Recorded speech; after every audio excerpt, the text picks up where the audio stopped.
In this lecture, we will discuss some more applications of the Bernoulli theorem. इसमें 4.4b section है trajectory of A free jet. हमने इसमें consider a liquid jet which is coming out from A small hollow area of cross section S with velocity q1 and making an angle alpha with the horizon. Since the entire jet is in the atmosphere, therefore pressure P1 equal to P2. Then the Bernoulli equation between the jet exists 1 and arbitrary point 2 on the streamline yields. हम इस figure में ये सब देख सकते हैं. ये एक लिक्विड जेट है. नंबर 1 पॉइंट लिया हमने. यहाँ पर वेलोसिटी Q1 है. ओरिजिन से ये अल्फा एंगल बना रहा है. और जैसे ही ये पानी एक स्ट्रीम लाइन बनाता है तो एक पॉइंट यहाँ पर अलग से ले लेते हैं जहाँ पर वेलोसिटी इसकी Q2 है. और ये जो है रिफरेंस लाइन से इसकी डिस्टेंस जो है H2 है. और इस तरह से रिफरेंस लाइन से एक्स एक्सिस की डिस्टेंस H1 है. तो y क्या होगा? H1 minus H2 minus H1. तो इस तरह से रिफरेंस इससे की हाइट ले लेते हैं. और जो ये इस तरह से ये फ्री लिक्विड जेट हो गया और इसका एक स्मॉल होल है नंबर 1 पर. यहाँ पर जो है ये पानी लिक्विड आ रहा है और एक स्ट्रीम लाइन बना रहा है. हम जो है इस टेक्निक जो trajectory of A free jet है इसका यूज़ हम एक तो वेलोसिटी ज्ञात कर सकते हैं. 8 जो सेकंड पॉइंट है इसका 1.2 पॉइंट जो 0.2 है उस पर वेलोसिटी Q2 है. और साथ में उसकी ऊंचाई y ज्ञात कर सकते हैं. तो उसका मेथड ये with the help of Bernoulli equation. अब ये क्रॉस सेक्शन जो स्मॉल क्रॉस सेक्शन है इसका भी जो लिक्विड जेट है अल्फा एंगल बना रहा है ओरिजिन से. Q1 वेलोसिटी एट 1 पॉइंट पे. अब दोनों के बीच में जो स्ट्रीम लाइन बना रहा है 1 और 2 के बीच में, इस पर जो है हम अप्लाई करने बर्नौली इक्वेशन करते हैं. तो क्या बना आपका बर्नौली इक्वेशन? यह हो गया GH1 plus Q1 square upon 2 equal to GH2 plus Q2 square 2. जो पहली टर्म से कैंसिल हो जाते हैं इसमें. ठीक है, दे बिकम्स 0. अब जो है इससे हमें क्या निकला? Q2 square equal to Q1 square minus 2GY. और y के स्थान पर y कहाँ से रखा? H2 माइनस H1 से. अब इसे हमने 1 नाम लिया. अब फ्लो रेट क्या है? Let Q equal to flow rate ये होती है velocity at 1 point Q1 into S cross section area equal to. तो Q1 क्या हुआ? Capital Q upon S. Then 1 reduces, फिर इसकी वैल्यू रख देते हैं 1 में. तो Q2 स्क्वायर आ गया इससे Q अपॉन S का होल स्क्वायर माइनस 2GY. इसे हमने 2 कहा. अब ये तो Q2 वेलोसिटी होगी किस पर? 0.2 पर. अब यहाँ से हम y निकाल लेंगे. तो consider the equation of motion. आप इसके horizontal dx upon dt velocity Q1 cos alpha और वर्टिकल dy अपॉन dt और Q1 sine alpha minus GT. आपने पढ़ा होगा फिजिक्स में v equal to u plus FT वाला फार्मूला. तो ये वहाँ से लिया गया है. इंटीग्रेटिंग कर दो. इंटीग्रेटिंग करने के बाद x बराबर Q1 cos alpha into T plus C1 with respect to T करेंगे इंटीग्रेट. और y equal to Q1 sine alpha into T minus 1 upon GT square plus C2. लेकिन इनिशियली क्या 8.1 पर t इक्वल टू 0 होगा, x 0 होगा, y 0 होगा. So that C1 equal to C2 equal to 0. इस तरह से हमारे x और y की वैल्यू को आ गए 1 पॉइंट पर. अब एलिमिनेटिंग t कर दो फ्रॉम 3 है ना. तो y equal to x tan alpha minus 1 upon 2Q. ये आपका एक्सप्रेशन आ गया. और इसे और जो है इक्वेशन 5 नाम दिया इसको. राइट, हमने Q1 की वैल्यू रख ली. यहाँ से इक्वेशन 1 ये जो है y1 Q1 equal to capital Q upon S. ठीक है, तो इस तरह से हम यहाँ से y की वैल्यू प्राप्त कर सकते हैं. Now 4.4c Pitot tube. Pitot tube is an instrument to measure the velocity of flow at the required point in a pipe or a stream. एक पिटोट ट्यूब है. इसमें क्या करते हैं हम? जहाँ से पानी एंटर करता है वहाँ पर वेलोसिटी Q है, प्रेशर P है, rho be the density of the fluid, और एच और एच ये क्या है कि जो आउटसाइड होल लिए गए हैं, और ये इसमें एक ये देख रहे हैं आप, इसमें जो ब्लैक किया गया है, इसमें ये जो ट्यूब है इसमें पॉइंट सी लिया गया है और डी लिया गया है, उन दोनों के बीच का की जो डिस्टेंस है इसे एच से डिनोट किया गया है। रो डेंसिटी है किसकी, फ्लूइड की, और sigma is the density of the mercury है, और फ्लूइड एंटर करता है एट द प्रेशर पी, और P naught is the pressure at C. तो ये इस तरह से a pitot tube is an instrument to measure the velocity of flow at the required point in the pipe or a stream. Let q be the velocity of a stream of water is to be determined. Let capital H be the hole to outer tube of the pitot tube. Continue to next page. Let P be the pressure in the stream at A. आप देख चुके हैं figure में ये कहाँ है जहाँ से एंटर कर रहा है liquid, and also on the inside and outside of the hole, and at the meniscus D of the mercury. meniscus एक तरह से इसे नवचंद्रक कह देते हैं। नवचंद्रक का मतलब आप देखा होगा ट्यूब में अगर पानी भरा रहता है तो एक वो कर्व बनाता है, ठीक है, तो इसे मेनिस्कस कहते हैं। तो मेनिस्कस डी और सी हैं of the mercury in the U2, इसे मैनोमीटर कहेंगे। Let the steam enter the tube A B and it to brought to the rest at meniscus stagnation point C, स्थाई point. Let P naught with the pressure 8C, ये पहले मैं बता चुका है। Apply the Bernoulli theorem equation to the streamline passing through A and C.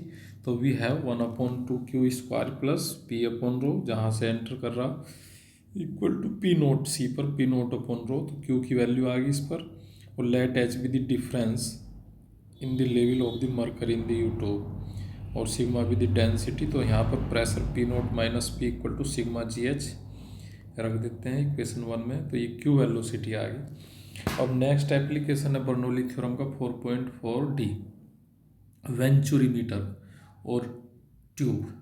इसमें भी यही है, venturimeter is an instrument to measure the velocity of fluid in pipes, the flow rate of a fluid in the conduit है pipeline, and the discharge मुक्ति एक तरह से, and fluid and of a fluid flowing in a pipe में also be measured. The venturi meter is made up of a constant cross section S1 tapering to a section of a smaller cross section S2 also known as the throat. तो इसे एक बार figure से discuss करते हैं। ये figure दिया गया है वेंचुरीमीटर का।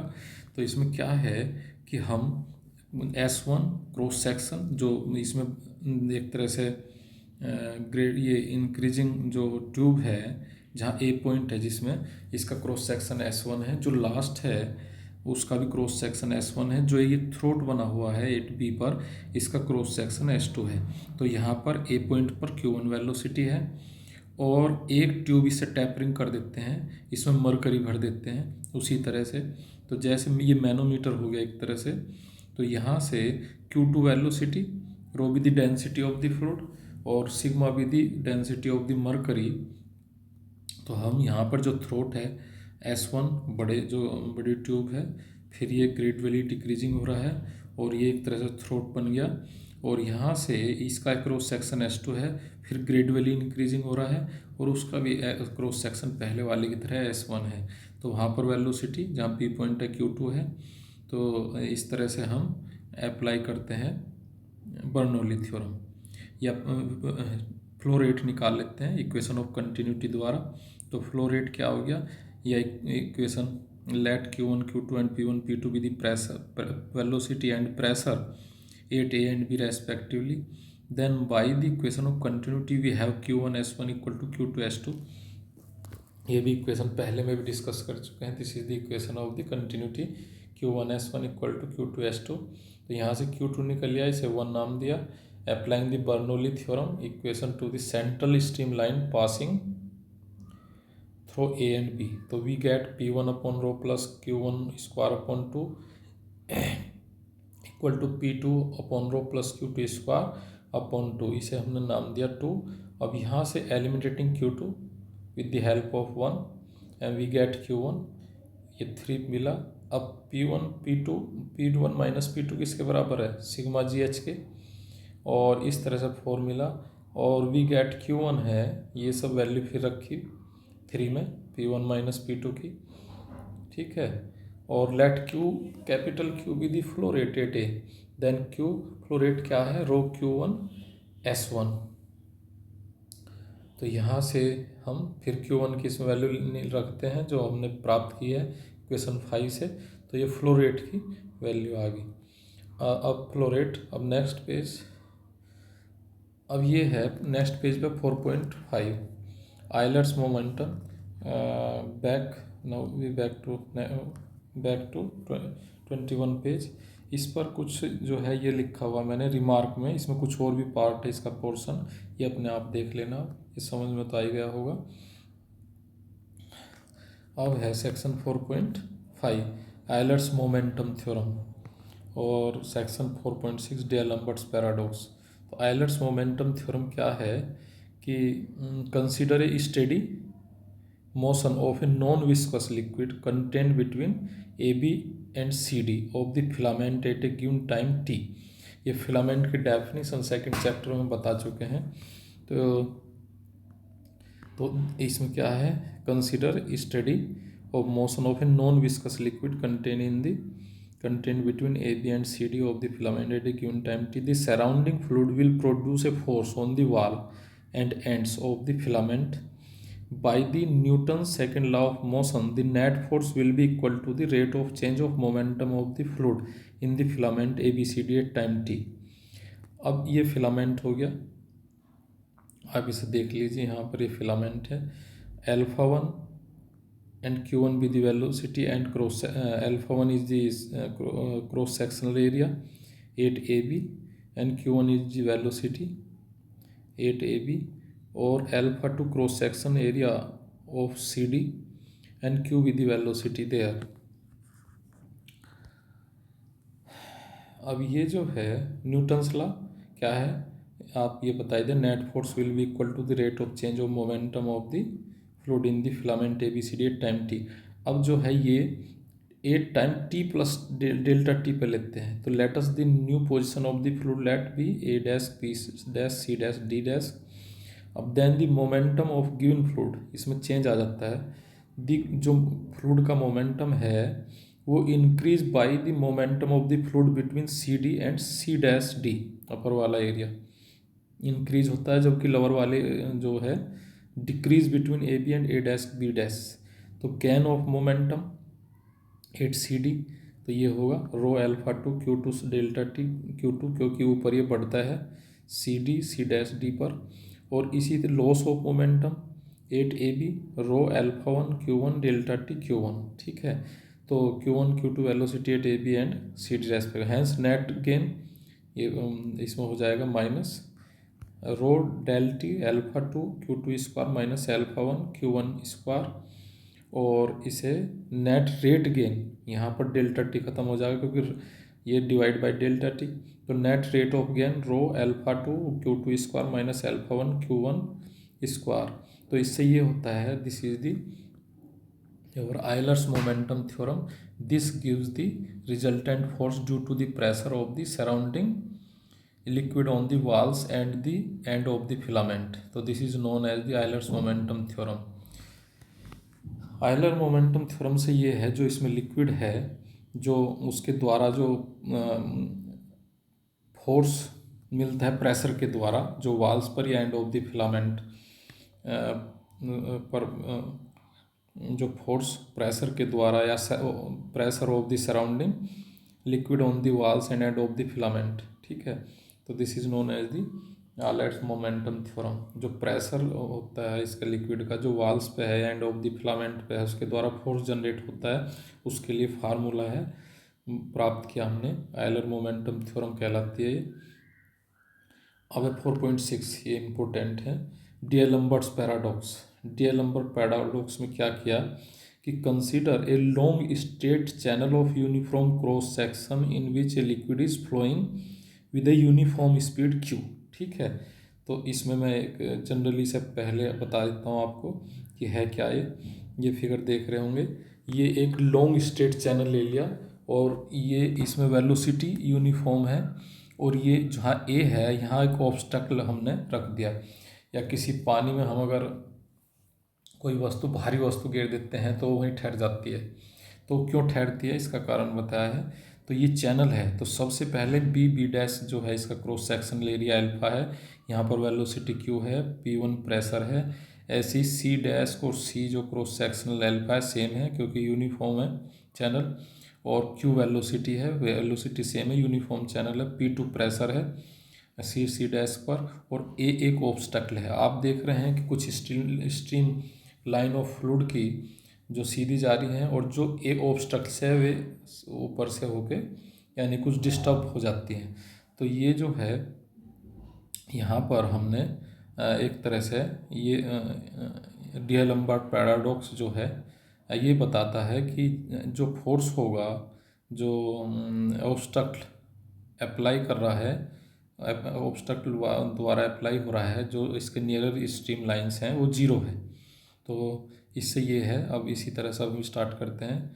तो ये हमने चैनल ले लिया और उसके section B dash C dash है और एक ऑब्स्टैकल ये रख लिया। अब ये दी ऑब्स्टैकल यहाँ इसे the obstacle act the force on those filament which are near contact is कितना माइनस, यहाँ पर फोर्स लिख लेना है ना।